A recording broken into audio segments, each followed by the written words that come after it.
태어나신 분입니다. 창조신앙과 성경적 소리라는 부분을 그 콘텐츠들을 개발을 하고 있고요. 교회와 대안학교에서 적용할 수 있는 그런 교육 프로그램들을 현장에서 사역을 하고 있습니다. 제가 오늘 여러분에게 전달드리고자 하는 강의는 근본적인 토대를 무너뜨리는 진화론 세계가 되는 강의입니다. 이 강의를 통해서 여러분께서 요즘 이 시대의 사회적인 여러 악들 그리고 정면하고 있는 그런 시대적인 위기들 그리고 교회가 갖고 있는 여러 가지 그런 위기 상황들이 진화론과 어떤 연관성을 갖고 있는지에 대해서 말씀을 드리고자 합니다. 여러분, 기독교 신앙의 정당성은 어디서 나옵니까? 네, 성경입니다. 그렇습니다. 우리가 믿는 것은 바로 계시로 주어진 하나님의 말씀이죠. 기독교 신앙은 철저히 계시에 의존되어 있습니다.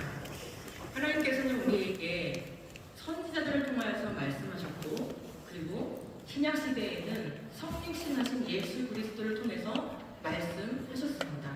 이 선지자들을 통해서 주신 이 계시의 말씀이 우리에게 구약으로, 그리고 성육신하신 예수 그리스도를 통해서 주신 말씀이 우리에게 신약으로 이렇게 완성된 66권의 성경으로 우리가 받았습니다. 우리가 만약에 이 성경 말씀이 없다면 우린 무엇을 알 수가 없을까요? 이 성경이 없다면 우리는 사실 아무것도 알 수가 없습니다. 예수 그리스도가 누구신지 알 수가 없습니다. 그분을 통해 어떤 일을 행하셨는지도 알 수가 없습니다. 우리에게 왜 구원이 필요한지 알 수가 없게 됩니다. 구원을 어떻게 얻을 수 있는지도 알 수가 없습니다. 그리고 그 구원의 결과가 무엇인지도 우리는 알 수가 없습니다.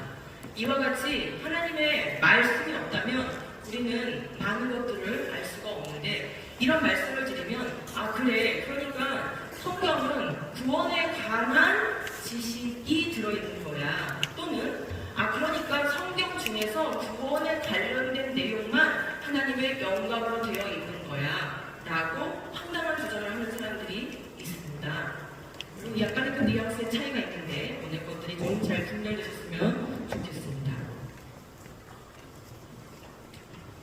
네. 여러분, 우리가 믿는 이 복음은 크게 세 가지 요소로 구성되어 있습니다. 이 복음은 먼저 인간이 어떤 존재인지를 알려줍니다. 그리고 그 인간이 어떤 존재인데 왜 구원이 필요하게 된 존재인지를 알려줍니다. 그것을 우리가 복음의 토대라고 얘기할 수가 있습니다. 우리가 구원이 필요한 존재가 되었기 때문에 하나님께서 예수 그리스도를 통해서 십자가로 구원해 주셨습니다. 이것이 복음의 핵심이죠. 그리고 이 복음의 열매는 무엇입니까? 바로 영원히 죽지 않는 영원한 생명을 우리에게 예수 그리스도를 주신 것입니다. 그런데 만약에 창세기 1에서 3장이 없다면 어떻게 될까요? 이 창세기 1에서 3장이 없다면 우리가 왜 구원이 필요한 존재인지, 예수님께서 도대체 이 땅에 왜 오신 것인지, 그분을 통해서 우리에게 주시고자 하시는 그 구원의 결과가 무엇인지, 이 모든 것을 알 수가 없게 됩니다. 그래서 성경은 철저하게 모호하지 않게 역사적인 근거를 가지고 복음을 설명하고 있습니다. 바로 이 복음의 토대가 되는 것이 인간이 어떤 존재인가, 바로 하나님의 형상으로 지음받은 존재이고, 처음부터 죽지 않는 존재로 지음받았고 하나님을 닮은 존재로 지음받았다는 것이 바로 복음의 토대를 형성합니다. 그런데 범죄하여서 죽음이 들어왔기 때문에, 즉 첫사람 아담이 범죄하여 이 죽음이 들어왔기 때문에 둘째 아담이신 예수 그리스도께서 이 땅에 우리의 죄를 씻기 위해서 오신 것입니다. 이와 같이 성경에서 복음의 토대인 첫사람 아담에 대한 역사적 근거가 만약에 소실된다면, 우리는 둘째 아담이시며 마지막 아담이신 예수 그리스도께서 이 땅에 왜 오셨으며 무엇을 하신 것인지 알 수가 없게 되는 것입니다. 그래서 성경은 철저하게 한 사람으로 말미암아 죄가 이 세상에 들어왔다고 얘기하고 있으며, 그리고 그분은 바로 아담이 모형이 된 분이라고 얘기를 하고 있습니다. 그러므로 아담의 사실성은 둘째 아담이신 예수 그리스도의 사실성에 직결되어 있는 문제라는 것을 알 수가 있습니다. 만약 우리에게 창세기가 없다면 영원한 해결책이 왜 필요하며 그것이 무엇인지 알 수가 없습니다.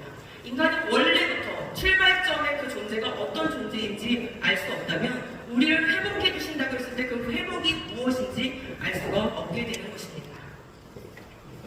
그럼 이제 이러한 우리가 믿는 성경이 가르쳐주는 이 복음과 학교에서 교과서를 통해서 전달되고 있는 생명, 그리고 인간, 우주와 관련된 그런 개념들이 어떻게 연관되는지를 좀 말씀드려 보도록 하겠습니다. 교과서가, 특별히 이제 과학 교과서가 전달하는 생명관은 어떻습니까? 네, 여러분이 다 아시다시피 진화론적인 생명관만 전달되고 있습니다. 고등학교 1학년 과학 교과서를 보시면 전혀 진화론과 상관이 없는 단원임에도 불구하고 진화론적인 서술이 계속 들어가면서 진화론적 생명관을 전달하는데, 고등학교 1학년 과학 교과서에서는 분명하게 명시적으로 물질 사이에 끊임없이 화학 반응이 일어나서 생명체가 출현했다고 얘기합니다. 지금 무슨 뜻입니까? 생명은 물질의 반응을 통해서 나타나는 것이다, 생겨나는 것이다 라고 얘기를 하는 것이지요. 이러한 하나의 세포가 출현한 다음에 수십억 년의 진화의 과정을 거쳐서 생물들이 다양하게 나왔다고 얘기를 합니다. 그래서 교과서는 끊임없이 귀에 못이 박히도록 얘기하는 것이 자연 선택과 돌연변이가 반복돼서 다양한 생물들이 나왔다라고 얘기하고, 동일한 고등학교 1학년 과학 교과서입니다. 환경에 적응하여 변화하는 현상을 진화라고 이렇게 가르치고 있습니다. 지금까지 단 한 번도 돌연변이로는 그전에 없었던 고급 유전자가 추가된 예가 없습니다. 지금까지 단 한 번도 자연 선택을 통해서 생물의 종류가 바뀐 예가 없습니다. 그런 관찰이나 실험이 없습니다. 그러나 우리 아이들은 10여 년의 교육과정, 공교육과정, 국가교육과정을 통해서 이 못에 박힌 내용들을 계속 배우면서 아이들은 그냥 교과서가 가르치니까 오랜 시간이 지나면 종류가 바뀔 수 있나 보다, 그것이 과학적 사실인가 보다 라고 받아들일 수밖에 없는 그런 상황 가운데 놓여져 있습니다. 교과서는 단지 하나의 세포가 출현해서 수십억 년의 진화의 과정을 거쳐서 다양한 생물이 나왔다, 그 정도 서술로 끝나지 않습니다. 그 끝에 고생대, 중생대, 신생대를 거친 다음에 그 끝에 누가 출현했다고 얘기합니까? 바로 인간이 진화적으로 영장 후의 한 종류로 출현했다고 얘기합니다. 그렇기 때문에 인간은 진화론적인 관점에서 우리 아이들에게 주입되는 인간관은 138억 년의 우주 역사 가운데 46억 년의 지구의 역사 가운데 단지 수십만 년 전에 출현한 그런 존재에 불과합니다. 물질적인 그런 반응을 통해서 나타난 생명이 또 물질적인 그런 변화의 과정을 통해서 나타난 여러 생물들 중에, 그리고 네 발로 기던 동물의 조상으로부터 나타난 그런 인간, 그것이 우리 아이들에게 주입되고 있는 인간관입니다. 2009 개정 교육과정부터는 고등학교 1학년 교육과정에 빅뱅이라는 우주론이 들어가기 시작했습니다. 그 전까지 2010년이 되기 전까지의 교육과정에서는 빅뱅이 고등학교 1학년까지는 들어가지 않았었습니다. 그 얘기는 무슨 뜻이냐? 진화론자들의 입장에서 보면 이제는 생물이 진화돼서 만들어진 것쯤은 대부분 인정하는 게 된 것 같아. 그럼 이제 물질, 원소들은 도대체 어떻게 만들어진 건지를 진화적으로 설명을 해줘야 되겠구나. 그래야 진화론적인 우주의 기원, 진화론적인 생명의 기원, 진화론적인 인간의 기원이 완성되게 되는 것이죠. 그러한 취지에서 빅뱅 이론이 교과서에 2009 개정 교육과정부터 들어갔습니다. 교과서의 서술 형태를 보면 마치 빅뱅이 일어난 현장에 누군가가 옆에 있다가 지켜보고 있다가 기록한 것과 같이 그렇게 역사적 사실로 기술하고 있는 것을 볼 수 있습니다. 누가 봤습니까? 누가 재현할 수 있습니까? 누가 실험할 수 있습니까? 이 우주의 기원과 구조의 변화에 대한 가설들은 우주론이라고 하는데, 이 우주론적 가설들은 다양하게 만들 수 있습니다. 그러나 교과서는 다양한 가설로서 빅뱅을 서술하지 않습니다. 유일하게 마치 이것이 기정사실로 역사적인 실제 사건으로 일어난 것으로 서술하고 이 빅뱅 우주론만 제시하기 때문에 우리 아이들은 교육과정을 통해서 배우고 나면 우주는 그냥 당연히 대폭발을 통해서 만들어진 거구나. 오랜 시간 동안 팽창되다 보면은 은하도 만들어지고 별도 만들어지고 그러다가 지구도 만들어지는 것이구나 라는 인식이 생기게 됩니다. 너무나도 디테일한 그런 서술들, 검증되지 않았으나 마치 이것을 읽는 학생들로 하여금 이것이 완전히 검증된 것처럼 느끼게 하는 서술들이 많습니다. 10의 마이너스 35승주, 1초, 3부, 38만 년. 빅뱅 후에 그때마다 어떤 사건이 일어났는지를 기술하고 있습니다. 이런 서술들을 볼 때 어느 학생이 아주 과학자들이, 물리학자들이, 천체 물리학자들이 다 검증했으니까 저렇게 숫자를 제시해서 설명하겠지라고 생각하지 않겠습니까? 그렇지만 이것은 그냥 하나의 이론과 가설일 뿐입니다. 그럼에도 불구하고 교과서는 원자가 생겨나기 시작하였다. 여러분이 보시는 서술 그대로 이런 서술 형태, 사실을 기록하고 역사적 사건을 기록하는 서술 형태로 계속적으로 가르쳐 왔습니다. 급기야 그러다가 단원의 제목이 뭡니까? 별에서 온 우리. 왜요? 왜 이렇게 가르치는 거죠? 대폭발해서 팽창하다가 은하가 만들어지고 별이 만들어지고 그 별이 다시 폭발해서 원소들이 이 우주 공간 가운데 뿌려지고 그 먼지가스들이 다시 뭉쳐져서 태양이 만들어지고 지구가 만들어지고 거기서 너가 나왔으니까 너는 별에서 온 우리야. 이와 같이 과학 교과서는 진화론 교육을 통해서 인간을 규정하기를 생각하는 별 먼지쯤으로 규정을 해주고 있습니다. 여러분, 과학 교과서를 통해서 진화론 교육을 하면서 무엇을 건드리고 있다고 생각하십니까? 오늘 이 시간을 통해서 진화론 교육이 우리의 사고 체계에 무엇을 바꾸고 있는지를 좀 느끼실 수 있기를 바랍니다. 결국 진화론은 이렇게 물질 세계가 어떻게 만들어졌는지, 그 물질 세계를 통해서 또 별과 행성들은 어떻게 만들어졌는지, 그리고 그 지구에서 어떻게 물질이 반응해서 세포가 만들어지고 생물들이 만들어지고 인간이 만들어졌는지, 이 모든 것, 이 만물, everything에 대한 모든 사물 개념을 장악해 왔다라는 것을 알 수 있습니다. 이 진화론적 우주의 기원, 진화론적인 생명의 기원, 진화론적인 인간의 기원의 이 모든 과정은 자연적으로 우연히 진행된 과정입니다. 그런데 이 과정 안에는 인격이라는 것이 들어갈 수가 없습니다. 이 과정 안에는 초자연이라는 것은 들어갈 수가 없습니다. 다시 말해 우주는 그저 우주일 뿐입니다. 우주 외에는 아무것도 존재하지 않습니다. 이렇게 비인격적인 산물로, 오랜 시간의 산물로 너가 여기에 나타나게 된 거야. 우리가 여기 살고 있는 이유는 바로 그것 때문이야 라는 이러한 세계관이 전달되고 있는 것이 바로 진화론 교육입니다. 그럼 진화론이 이렇게 사물 개념을 바꾸고 나면 그 결과가 무엇일까요? 사물 영역을 개념을 바꾼다는 것은 사실 영역을 장악한다는 것을 얘기를 합니다. 그런데 모든 가치는 사실에 종속되어 있습니다. 가치가 혼자서 가치로 올 수는 없습니다. 이 사물 영역에 관련된, 사실 영역에 관련된 그 사실을 틀어줄 때에만 그 사실 영역으로부터 발생되는 가치를 말할 수가 있는 것입니다. 그렇기 때문에 많은 것들이 바뀌는데요. 먼저 창조를 시작한 성경 역사는 거짓이 됩니다. 그렇죠? 두 번째, 인류의 창조사는 아담이 아니게 됩니다. 세 번째, 죽음은 첫사람 아담의 범죄로 인해서 들어온 게 아닙니다.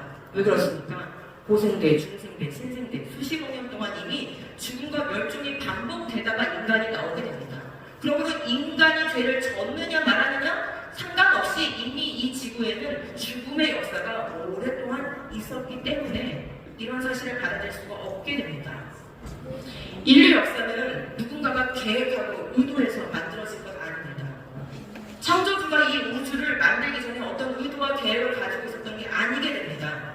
그렇기 때문에 인류 역사에 목적이 없어집니다. 인류의 역사도 진화의 과정의 하나일 뿐이죠. 그렇다면 인간은 처음부터 원천적으로 따라야 할 어떤 절대 기준 같은 것은 없습니다. 선도 없고 악도 없습니다. 이렇게 사물 개념을 장악하면 진화론적인 가치들이 여기에서 발생하게 되고 진화론적인 역사관이라는 것이 형성되게 되는 것입니다. 그러므로 진화론 교육은 단지 진화론 교육에서, 과학 교육에서 끝나지 않고 사회 전반의 모든 영역에 영향을 미치게 됩니다. 기독교에 준 영향을 먼저 좀 살펴보려고 합니다. 성경은 지금까지 제가 말씀드린 진화론적인 사물 개념이 들어오고 거기서부터 발생된 역사관과 거기서부터 발생된 가치 체계가 들어온 이 과정과는 정반대의 것을 말씀하고 있습니다. 여러분, 사도행전 17장에서는 바울이 아테네에 가서 한 그리스인들을 대상으로 한 설교가 나옵니다. 여러분, 그리스인들이 누굽니까? 그 당시만 해도 이미 그리스에는 철학이 발달돼서 만물의 근원은 물이다, 만물의 근원은 공이다, 만물의 근원은 흙이다 하면서 유물론적인 전제를 이미 가지고 있었던 사람들입니다. 그 사람들에게 바울은 설교를 하면서 이런 얘기를 합니다. 여러분, 우주와 그 안에 있는 모든 것, everything이죠. 사물 개념을 지금 얘기하고 있는 겁니다. 우주와 그 안에 있는 모든 것을 창조하신 분이 계십니다. 근데 그분은 하늘과 땅의 주인이세요. 그런데 그분은 그냥 팔짱 끼고 있는 신이 아니고 지금도 역사를 주관하고 계신 분입니다. 그런데 여러분 그거 아세요? 여러분이 바로 그분이 창조한 사람들이에요. 왜냐하면 인류를 한 혈통으로 지으셨기 때문에 그렇습니다. 하면서 아담 창조를 얘기하고 있습니다. 인류가 한 혈통으로 지어졌기 때문에 여러분은 바로 그분의 소생입니다. 여러분이 알 수 없는 신이라고 이름 붙여놓은 신이 있는데 그분이 바로 창조주 하나님이시고 여러분은 그분의 소생입니다. 이렇게 설교합니다. 왜 이 땅에 오셨는지, 오셔서 무슨 일을 하신 것인지 알 수가 없게 됩니다. 결국 진화론이 하는 일은 아담이 누군지 알 수 없게 만드는 일을 하는 것입니다. 첫사람 아담을 거짓으로 만들어서 둘째 아담이신 예수 그리스도를 거짓으로 만드는 일을 하고 있는 것입니다. 이렇게 역사적인 아담을 제거한 결과는 어떤 결과가 나올까요? 네. 여러분 혹시 유신 진화론 이런 말 들어보셨습니까?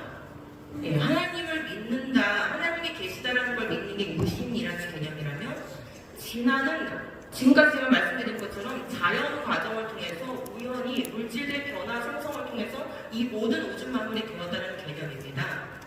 그러니까 원천적으로는 두 말이 조합될 수가 없는 말이죠. 왜냐하면 진화는 자연 과정이고 유신, 적어도 하나님이 계시다면 그분은 초자연적인 분이실 테니까 이 초자연적인 것과 자연적 과정을 엮어서 말할 수가 없는 것입니다. 더군다나 성경은 초자연적인 창조는 이미 창조 주관에 맞췄다라고 말씀하고 계시기 때문에 유신 진화라는 개념은 말씀 자체가 노후하고 모순된 그런 얘기입니다.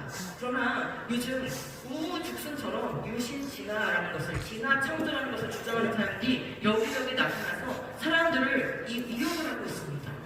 사람들의 선한 분별력을 타개시키고 있습니다. 마치 자신들이 하는 이야기가 훨씬 더 전문적이고 현대적이고 무언가 이 시대에 걸맞는 이야기를 하는 것처럼 얘기하면서 성경을 재해석하라, 창세기를 재해석해라 라고 우리에게 얘기를 하고 있습니다. 미국의 사례를 먼저 말씀을 드려보겠습니다. 미국의 유명한 유신 진화론 단체인 바이오로고스라는 단체가 있습니다. 여기에서 활약을 하고 있는 조셉 벤카드라는 교수가 있습니다. 이 사람은 철학 교수인데 이분이 이렇게 얘기합니다. 만약 진화론이 사실이라면 창세기 기록의 역사적 사실성의 의문을 다시는 창세기의 역사적 사실성을 받아들일 수 없다라고 얘기합니다. 그런데 이 창세기에 대한 의문은 곧장 예수 그리스도의 의문으로 넘어가게 됩니다. 만약 예수님이 인간의 원죄를 극복하기 위해서 죽으신 것이 아니라면 과연 예수님은 왜 죽으셔야 됐나 이렇게 얘기합니다. 예, 무슨 얘기입니까? 첫사람 아담의 역사성, 사실성이 제거되니까 둘째 아담이 이 땅에 왜 오셨는지, 무엇을 하러 오신 건지에 대한 의문이 생겨나게 된 것이죠. 이게 바로 진화론이 하는 일입니다. 그런데 더 기가 막힌 노릇은 유신 진화론을 주장하는 이 사람은 자신이 예수님께서 이 땅에 왜 오셨는지 그 성육신의 이유를 진화론적 관점에서 설명을 해주겠다고 얘기합니다. 그러면서 이렇게 얘기합니다. 성육신의 이유가 무엇이란 말인가? 예수님은 우리에게 완전한 인간이 어떤 존재이며 진정 어떻게 살아야 되는지를 보여주기 위해 살과 뼈를 가지고 성육신하신 것이다. 만약에 그냥 다른 앞뒤의 설명을 못 듣고 딱 이 문장만 읽었다면 어쩜 여러분도 끄덕끄덕 하셨을지도 모르겠습니다. 그렇지, 예수님이 우리에게 완전한 인간성을 보여주시러 오신 것도 맞는 말이지 라고 생각하실지도 모르겠습니다. 그러나 예수님이 오신 목적과 이유가 그것 때문입니까? 아니죠. 더 나아가서 이 사람이 이렇게 얘기합니다. 위에 설명한 관점, 즉 자신의 성육신의 관점은 역사적인 아담과 이브 또는 원죄에 대한 전통적인 관점을 요구하지 않으며, 즉 성경대로 믿지 않아도 된다는 거예요. 뭐랑 양립이 가능하다는 거죠? 진화론과 양립이 가능하다는 거예요. 즉 예수님의 성육신을 진화론에 빠졌어요. 그럼 이 사람에게는 지금 성경이 위에 있으니까 진화론이 위에 있으니까 진화론이 더 위에 있다. 즉 자신의 이성이 더 성경보다 권위를 가진다라는 관점을 갖고 있다는 것을 알 수 있습니다. 여기서 한 단계 더 나가서 이렇게 얘기합니다. 예수 그리스도의 죽음이 하나님의 계획이 아닙니다. 십자가가 하나님의 계획이 아닙니다. 단지 완전한 인간이 누군지만 보여주려고 온 것뿐인데 그냥 사람들이 죽인 것뿐이다. 이런 해결망측한 망명된 주장을 스스럼 없이 하는 것이 바로 유신진화론의 모습입니다. 여러분 미국에만 있는 거 아닙니다. 한국에도 이제는 막 대놓고 얘기합니다. 영상들을 통해서 보셨는지 모르겠습니다. 지금 여기 화면에 있는데 좀 수염이 있으신 분은 전에 과천과학관 관장을 하셨던 이정호라는 분이신데 이분이 얘기합니다. 자연은 하나님의 작품이고 성서는 하나님의 말씀입니다. 하지만 모순이 있는 것처럼 보일 때는 뭘 따르래요? 자연을 따르라는 거예요. 그럼 지금 무슨 얘기를 하는 것이죠? 이 사람한테는 자연이 더 명확하게 얘기하는 거예요. 성경보다. 성경은 좀 모호한데 자연은 모호하지 않다는 얘기를 하는 겁니다. 자연은 정직한데 성경은 좀 정직하지 않다고 얘기하는 거예요. 자연은 분명하게 얘기하고 있는데 하나님은 좀 분명하지 않게 얘기하고 있다고 얘기를 하는 것입니다. 자연은 거짓말하지 않는데 성경은 거짓말을 포함할 수도 있다는 얘기를 하고 있는 거예요. 여러분 맞습니까? 그런데 이게 기독교 방송국에서 나오는 내용이에요. 기독교 맞습니까? 이 정도쯤 되면 차라리 다른 종교를 차리는 게 맞습니다. 그런데 우리는 이런 상황들에 맞닥뜨려도 교회들이 다 입을 닫고 있습니다. 목사님들도 다 입을 닫고 있습니다. 어떻게 하면 좋습니까? 조회수는 수십만 회입니다. 누가 듣고 있는 걸까요? 불교신자가 들을까요? 무신론자가 들을까요? 누가 들을까요? 학교에서 진화론 배우는데 교회에서 창조를 들었는데 헷갈리는 우리의 젊은 성도들, 우리의 청소년들이 듣고 있습니다.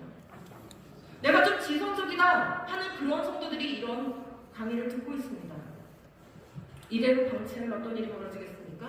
교회 안에서 진화론이 맞고 진화에 맞게 성경을 재해석해야 돼 라는 주장들이 이제는 뻔뻔하게 등장할 뿐만 아니라 성경대로 믿는 사람들을 가리켜서 너는 너무 고지식해.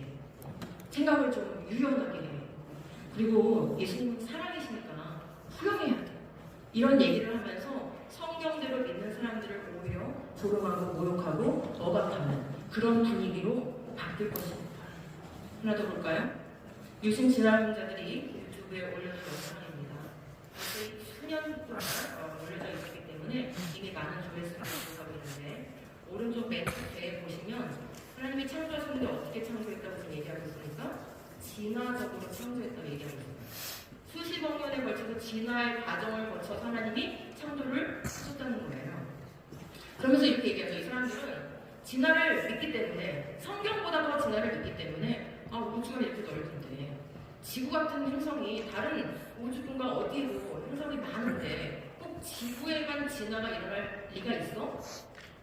다른 행성에서도 분명 진화가 일어났을 거야. 그러면 그 어떤 행성에서는 진화가 잘 돼가지고 지적인 생명체가 살 수도 있겠네. 그래? 그럼 지적인 생명체면 죄를 지었을 수도 있겠네? 그럼 죄를 지었다면 그 지적 생명체가 죄를 지었다면 우리 하나님은 사랑이 많으신 분이니까 거기에도 예수님을 보내주셨을 수도 있겠네? 그래가지고 뭐라고 해요 지금? 다수 성육신. 이런 망측한 그런 주장을 이렇게 알록달록한 화면으로 그러면 우리 아이들이 누군가를 사게 되잖아요. 그죠? 이렇게 주장을 하고 있는 모습을 볼 수 있습니다. 여러분 위기인 것 같습니까? 위기가 아닌 것 같습니까? 네, 위기입니다. 왜 이런 위기가 왔다고 생각하십니까?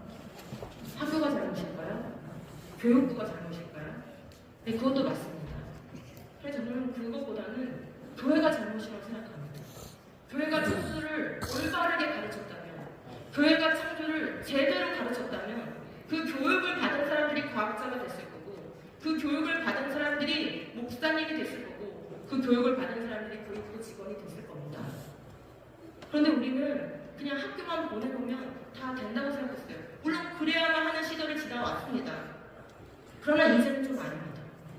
우리가 먹고 살만해졌고 우리의 다음 세대에게 어떤 교육이 우리 자녀들의 머릿속에 무엇이 주입되고 있는지 충분히 돌아볼 수 있는 시간적, 물질적 여유가 교회들 가운데 있습니다. 그쵸? 벽돌을 쌓던 시대가 아닙니다.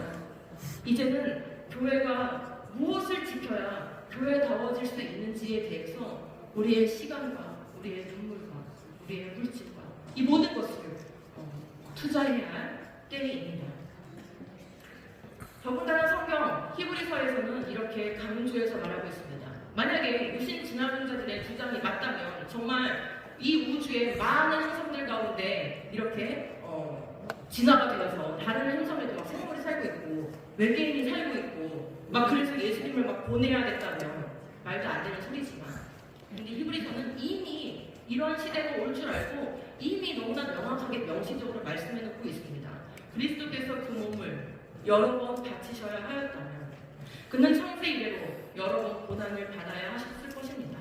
그러나 이제 그는 자기를 희생제물로 드려서 죄를 없이 하시기 위하여 언제요? 시대의 종말에 몇 번이요? 단 한 번 나타나셨습니다.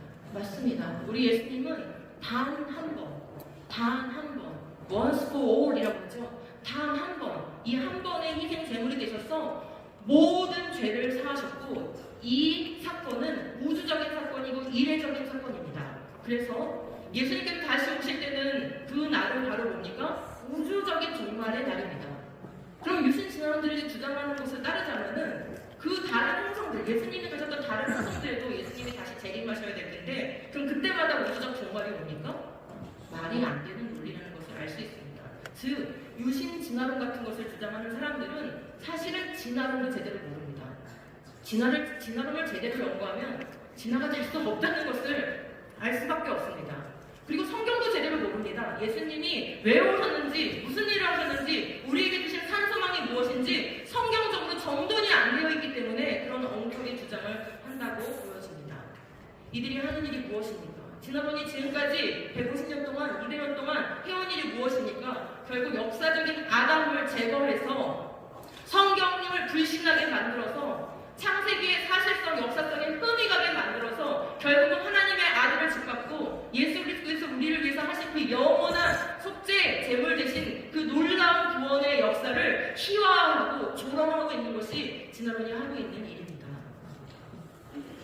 이럼에도 불구하고 참고신앙 교육 안 해도 된다고 생각하십니까? 시대가 이렇습니다. 시대가. 이건 선택사항이 아닙니다. 네, 맞습니다. 과거에 우리가 이 부분 저 부분 그냥 생물 단원에서 조금 배우고 지구과학 단원에서 조금 진화론 배우던 시대와는 다릅니다. 진화론을 어떻게 제시하고 있다고 말씀드렸습니까? 빅뱅으로부터 인간의 출현까지를 실제 역사로 시간 순서로 이어붙여서 너는 그래서 여기 이렇게 존재하게 된 거야 라는 인간론을 규정해주면서 이렇게 가르치고 있기 때문에 가치관, 세계관에 너무나 지대한 영향을 미치고 있는 그런 현실입니다. 우리의 복음에도 많은 왜곡을 가할 수밖에 없는 그런 상황까지 왔다는 것을 우리가 간과해서는 안 되겠습니다.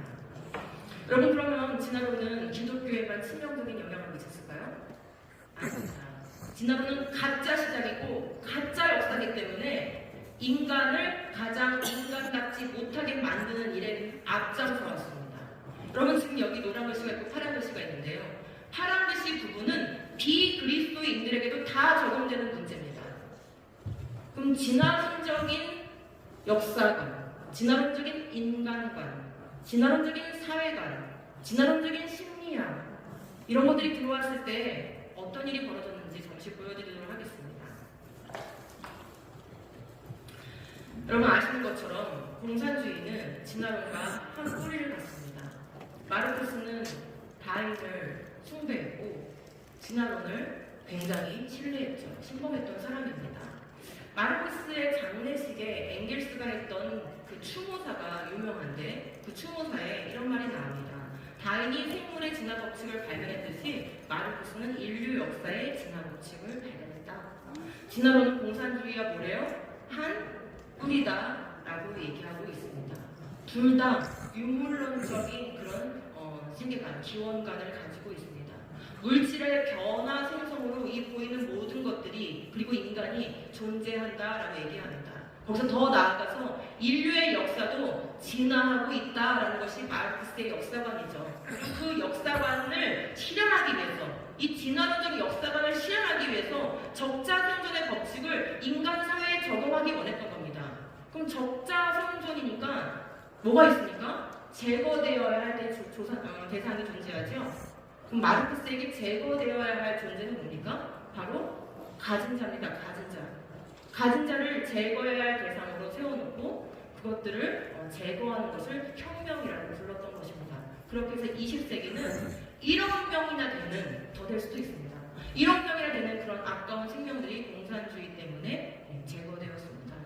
또 1만 개 이상의 교회들이 이 공산주의 혁명 때문에 제거되었습니다. 뿐만이 아니죠. 여러분이 아시고 있는 히틀러. 이 나치즘 역시 그 뿌리가 진화론입니다. 이 히틀러가 쓴 책이 있는데 나의 투쟁이라는 책이 있습니다. 이 책을 역사학자 메이서가 다 분석하고 한마디 남겼습니다. 히틀러가 생물학, 예배, 권력, 투쟁, 그리고 역사에서 도덕적 요소를 거부하게 된 것은 바로 뭐에 기초한 거냐면 다윈의 사상, 진화론에 기초했기 때문에. 그래서 히틀러는 너무나도 당당하게 내가 인종 청소를 해주는 건 인류를 진화시키기 위한 거야. 미개한 인종들은 제거해주고 우수한 인종들은 살아남겨야 이 인류가 더 빠르게 발전할 수 있어 라는 그런 신념에 봉사하면서 인종 청소를 했던 것입니다. 일찌감치 진화론 교육이 진행되어 왔었던 독일 사람들은 당시에 나치즘에 상당히 많이 어떻게 했습니까? 동조했습니다. 뿐만 아니라 1960년대부터는 이제 진화론이 우리 인간 개개인의 생각들, 인간 개개인의 삶들을 묘사하고 또 어떻게 살 것인지를 규정하는 일에 적용되기 시작했습니다. 데스몬드 모리스라는 이 사람은 1960년대에 이미 털없는 원숭이라는 책을 썼어요. 털없는 원숭이라는 게 인간을 부릅니다. 그러면서 이 말뜻 안에는 뭐가 들어있습니까? 너는 영장류에서 온 거야. 넌 영장류에서 왔기 때문에 영장류의 본능을 가지고 있어. 영장류의 본능대로 사는 게 너무나 당연한 거야. 너무 고상담에서 살려고 하지 마. 이런 의미가 내포되어 있는 것입니다. 뭐에 영향을 미치고 있습니까? 진화론이 그냥 진화론이 아니라 인간과 우리 간에 영향을 미치고 있는 것을 볼 수 있습니다. 21세기에 와서 똑같습니다. 진화론자들이 주장하는 그 맥락은 논리는 똑같습니다. 이 하라리가 뭘 강조하고 있냐면 인간이 동물이라는 것을 강조하고 있어요. 그러면서 개인적인 차원과 가족적인 차원에서 봤을 때는 인간 사회나 침팬지 사회가 구분이 안 된대요. 차이가 없대요. 이런 주장을 하고 있습니다. 여러분, 진화론에서 나온 이런 사상들은 처음부터 결혼과 가정을 천박하게 여겼습니다.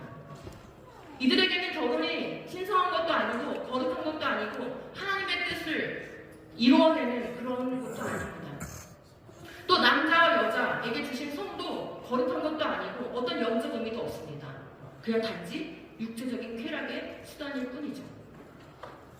하라리가 한국에 왔을 때 조선일보가 인터뷰를 했더라고요. 그걸 봤더니 뭐라고 얘기하고 있습니까? 나는 소년을 좋아한다는 거예요. 동성애를 옹호하고 정당화하면서 내리는 말이 무엇이냐면 이런 말을 했어요. 사람뿐만 아니라 동물에게도 동성애가 있다. 침팬지가 그 한 예인데 무슨 얘기를 하는 거죠? 우리가 영장류에서 왔기 때문에 영장류의 본능을 가지고 있는 건 이상한 게 아니에요. 근데 내가 영장류 침팬지를 연구를 해보니까 걔네들도 동성애를 하더라고요. 걔네들도 보니까 섹스를 하는데 번식만을 위해서 하는 게 아니라 우정이나 긴장 완화를 위해서도 하더라고요. 그러니까 내가 동성애를 하는 것은 우정과 친밀감 구축을 위해서 하는 것이지 죄가 아닙니다. 그러면서 밑에 하는 말이 뭐냐? 실제로는 자연 선택 그리고 적응과 진화가 있을 뿐이다. 나는 과학자다. 이 말 뭐예요? 내 말 믿으세요. 이 말이죠. 여러분이 이런 성적인 이런 일들을 저질러도 그 죄 아닙니다. 그냥 내 말 믿으세요. 이 우주는 진화의 선택일 뿐입니다. 라고 얘기하고 있는 것입니다. 더 나아가서 진화론을 신봉하는 프로이트 심리학과 그리고 공산주의 이 두 개가 결합돼서 문화 막시즘이라는 걸 형성했어요. 근데 역시 문화 막시즘도 무엇을 해체하고자 합니까? 부모와 가정, 가족이라는 전통 질서, 즉 창조 질서를 해체하는 게 목표라고 얘기를 하고 있습니다. 그래서 이와 같은 이 현 세태에 대해서 대학자 르네 지나르는 이런 지적을 했어요. 이 새로운 이론은 문화 막시즘을 얘기하는 거예요. 이것은 십계명을 비롯한 유대 기독교의 모든 모로를 참을 수 없는 폭력으로 추정하고, 우리가 성경적인 윤리관 말하고 성경적인 인간관 말하고 하나님이 처음부터 남자와 여자를 창조하셨다고 말하면, 그래서 동성애하면 안 된다라고 얘기하고 결혼은 신성한 것이고 한 남자와 한 여자가 순결하게 가정을 이루어야 된다 이런 말을 하면 이걸 뭐라고 얘기한다는 거예요? 폭력이라고 얘기한다는 거예요. 폭력. 너네 언어 폭력하지 마 라고 얘기를 한다는 것이죠. 그래서 이들의 가장 큰 목표가 무엇이라고 합니까? 무한한 욕망을 만족시키는 것, 그러므로 이 만족을 가로막는 모든 금기를 없애는 것을 행복이라고 합니다. 그럼 보이시죠? 지난해에서 나온 이 악한 사상들은 결국 성경을 떠나서 인간이 자기가 어떤 존재인지를 규정하고 싶은 거예요. 성경을 떠나서 행복이 무엇인지를 규정하고 싶은 겁니다. 내가 옳다고 하는 것은 옳은 거고 내가 그렇다고 하는 것은 그런 거고, 가치 판단을 내 기준에서, 인간 기준에서 하겠다는 인본주의의 극치를 보여주고 있는 것입니다. 그런데 사실 진리는 변하지 않습니다. 언윈이라는 인류 사회학자가 80여 개의 문명 국가들, 과거에 있었던 이런 문명 국가들을 다 조사를 한 거예요. 그랬더니 놀라운 사실이 발견됐어요. 인류의 기록에는 한 사회의 완전히 새로운 세대가 혼전, 혼외, 성적 절제를 무시하는 전통을 수용한 후에도 그 에너지를 유지했던 사례는 없다. 단 한 번도, 단 한 문명 국가도 그러한 사례가 없다는 것을 알 수 있었습니다. 즉, 성적으로 무질서해진 그 문명은, 그 사회는 뭐 할 수밖에 없다는 거죠? 망할 수밖에 없다는 거예요. 문명을 유지할 힘을 잃어버린다라는 것을 이 사람이 발견하고, 이 사람은 원래 이걸 목적으로 연구한 게 아니에요. 사실 반대 목적으로 연구를 시작했는데 이런 결과를 알게 돼서 자신도 놀랐습니다. 하나님을 믿든지 하나님을 믿지 않든지 인류 사회는 하나님의 창조 질서를 따를 때, 하나님의 법을 따를 때 번영할 수 있고 건강할 수 있고 행복할 수 있습니다. 그래서 우리가 존경하는 아브라함 카이퍼는 일찍이 이런 말을 해줬어요. 창조와 진화, 이 기원에 대한 논쟁은 그냥 단순하게 창조가 맞냐 진화가 맞냐 그런 단순한 구도의 문제가 아니라 뭐가 걸려있는 문제라고 합니까? 두 삶의 체계 사이의 논쟁입니다. 이 전쟁은, 이 기원에 대한 논쟁은 창조나 진화냐, 이 논쟁은 한쪽이 한쪽을 파괴시키는, 한쪽이 한쪽을 무너뜨리는 전쟁이다 이 말입니다. 그러면서 이 두 삶의 체계는 서로 사투를 벌이고 있다라고 말했습니다. 근데 저는 이 글을 읽으면서 너무 마음이 아팠어요. 이 카이퍼가 살던 시절만 해도 창조냐 진화냐 이 기원에 대한 논쟁, 이것을 놓치면 삶의 체계 전체를 다 놓쳐버리고 잃어버리는 것이기 때문에 이거는 정말 목숨 걸고 싸워야 되고 지켜야 되는 거야 라는 이것을 통찰하고 그렇게 사투를 벌이는 사람들이 그래도 꽤 있었던 것 같습니다. 근데 저는 이 글을 읽을 때 지금 도대체 이 기원에 관한 논쟁이 이 모든 본질을 좌우하고 삶의 체계를 좌우하고, 그래서 이걸 놓치면 모든 것을 다 놓쳐버리는 것이라는 것을, 이 본질을 깨뚫고 이 문제에 적절하게 대응하고 있는 교회는 얼마나 될까라는 생각을 했을 때 제 마음이 너무나 아팠습니다. 기독교 신앙에 파괴된 기초를 다시 세워야 할 때입니다. 기초가 보이십니까? 뭐가 지금 이 싸움의 본질을 이루고 있는지, 그 승부처가 어디에 놓여져 있는 것인지 보이시기를 바랍니다. 여러분, 지금 여기 보시면, 이 그림에 보시면 황당한 사람이 한 명 있어요. 찾아보실 수 있으시겠습니까?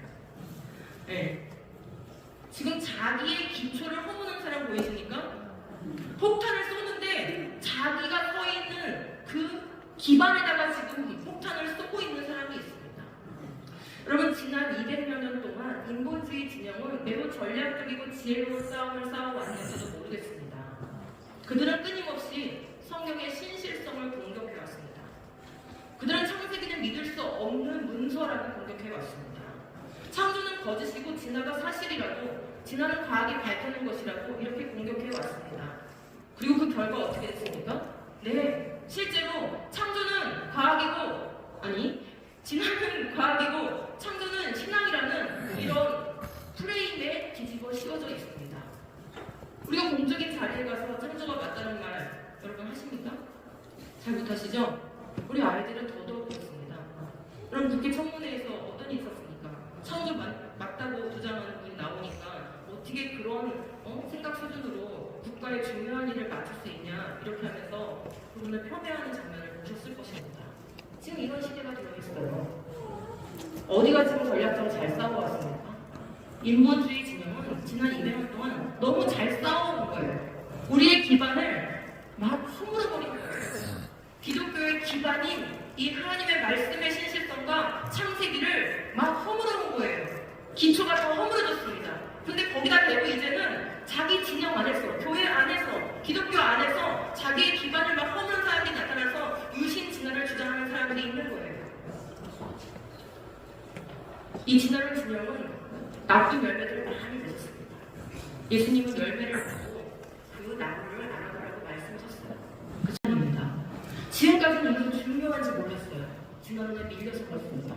이제는 다시 새롭게 창세기 1에서 11장을 사실적으로 접근을 해야 됩니다. 이 복음의 기초, 이 무너진 기초를 다시 새롭게 해야 됩니다.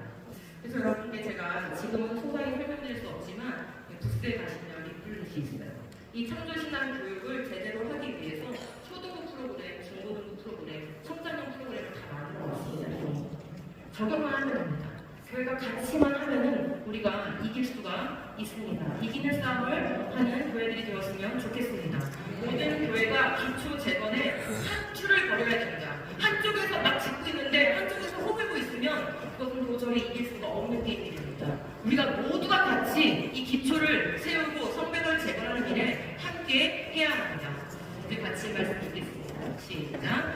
아이들아, 내가 너희에게 쓴 것은 너희가 아버지를 알았으며 아기들아, 내가 너희에게 쓴 것은 너희가 태초부터 계신 이를 알았으며 청년들아, 내가 너희에게 쓴 것은 너희가 고맙고 하나님의 말씀이 너희 안에 거하시며 너희가 흑과 별을 이겼습니다. 아멘. 여기 보시면 원리가 들어있어요. 아이들이 창조주 하나님을 아버지로 아는 신앙이 아이들에게 전수가 되려면 먼저 뭐가 선행되어야 됩니까? 아기들이 태초부터 계신 이를 알아야 됩니다. 태초부터 계신 이가 어떻게 해서 우주 만물을 창조하셨고 어떻게 인간을 지으셨고 그리고 어떻게 역사를 주관하시다가 예수 그리스도를 보내주시고 그 복음의 내용이 무엇이며 우리가 가진 찬송함이 무엇인지 명확하게 알고 명확하게 가르칠 때 우리 아이들에게 이 올바른 믿음을 전수할 수가 있는 것입니다. 그러면 우리 아이들은 창조의 기반 위에서 하나님의 말씀으로 무장되어서 이 흉악한 세대를 이기는 강한 청년으로 자라게 될 줄 믿습니다. 그래서 저는 이것을 3세대 기초 세우기 그 원리로 명명합니다. 아비들이 먼저 세워져야 됩니다. 청장년들 교육을 먼저 해야 된다는 말씀입니다. 거기서 학부모들, 교사들이 변화가 되고 그 변화된 내용으로 아이들을 가르치고 청년들을 세워 나아가야 합니다. 함으로 온 교회가 이 3세대의 눈높이에 맞춰서 아이들은 아이들의 눈높이에 맞춰서 청소년들은 청소년의 눈높이에 맞춰서 청장년은 청자들의 눈높이에 맞춰서 이게 함께 교육이 돼야 되지 한 세대만 배운다고 해서 해결될 문제가 아닙니다. 그래서 제가 3단계로 교육과정을 편성해놨고 모든 교회가 적용할 수 있는 형태로 딱 3일만 투자하면 될 수 있게 333 9일만 투자하면 될 수 있게 만들어놨습니다. 가서 교회에 가셔서 꼭 전달하시고 우리 창조신앙 교육 이 기초, 무너진 기초를 다시 세우는 교육을 했으면 좋겠습니다. 마지막 말씀입니다. 같이 읽겠습니다. 내 백성이 지식에 없도록 아니하도다. 내가 지식을 버렸으니 나도 너를 버려 내 제사장이 되지 못하게 할 것이요 내가 내 하나님의 요구를 주셨으니 나도 내 자녀들을 잊어버리리라. 우리는 다음 세대가 교회를 자꾸 떠난다고 걱정합니다. 그런데 하나님의 말씀은 반대로 얘기하고 있어요. 우리가 하나님의 지식을 버렸기 때문에 우리가 여호와를 경외하는 지식으로 교회를 세우지 않았기 때문에 우리가 하나님의 말씀과 하나님의 법을 무시했기 때문에 하나님이 우리의 자녀들을 잊어버리고 있다라고 말씀하고 계십니다. 여러분 이런 무서운 말씀들 앞에서 우리가 두렵고 떨리지 않는다면 이 무너진 기초를 다시 세울 수 없을 것입니다. 여호와를 경외하는 지식으로 교회를 세우기를 원합니다. 여호와를 경외하는 지식으로 가운데를 일으켜 세우기를 원합니다. 여호와를 경외하는 지식으로 교회의 기초를 다시 쌓기를 원합니다.